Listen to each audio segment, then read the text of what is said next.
The Affordable Care Act, otherwise known as Obamacare, rolled out late last year, and since its introduction to patients, the response has been wildly varied, to say the least. Today, we thought we would take some time and talk with a professional in the industry to find out what the doctors think of this new law and what Americans can expect in the future from its enactment. Joining us, of course, a good friend of ours, Dr. Lori Eanes.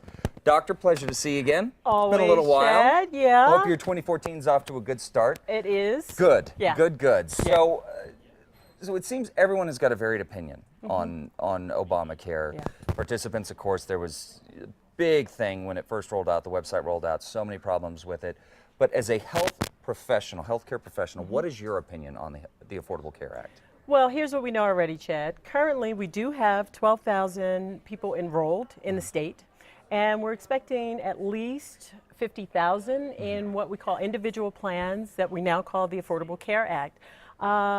So I think most people have gotten an idea of what the mechanics of the plan look like. We know who will pay. We know what will pay, so everyone's starting to see that, and you're getting an idea of what you're going to get for what you're paying. However, I will say the actual operations of the plan, that is going to undergo several changes over the next several years. Yeah.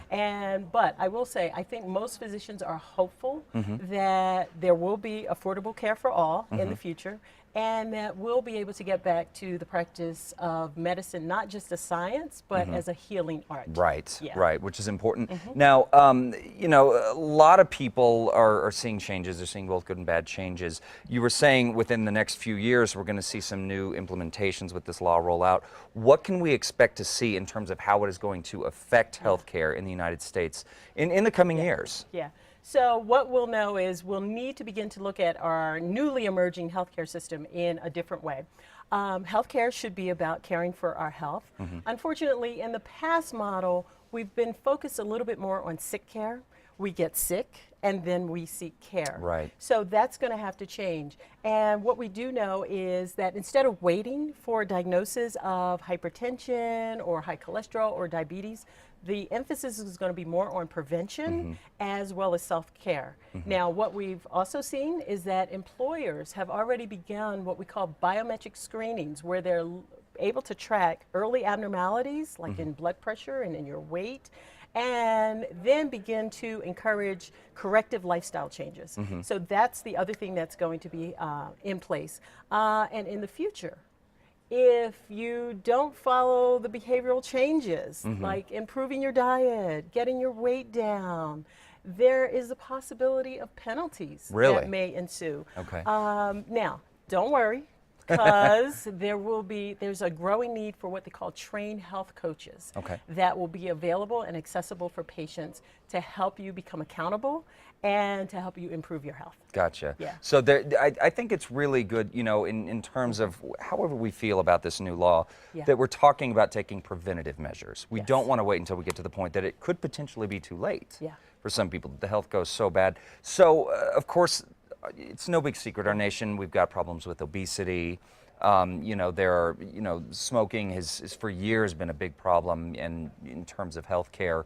So what are some of the numbers that we're looking at in terms of the United States and our overall health in the United States? So I think there's some growing health concerns in general. The U.S. doesn't fare well when it comes to performance in healthcare. Currently, we are around 37th in the world of healthcare.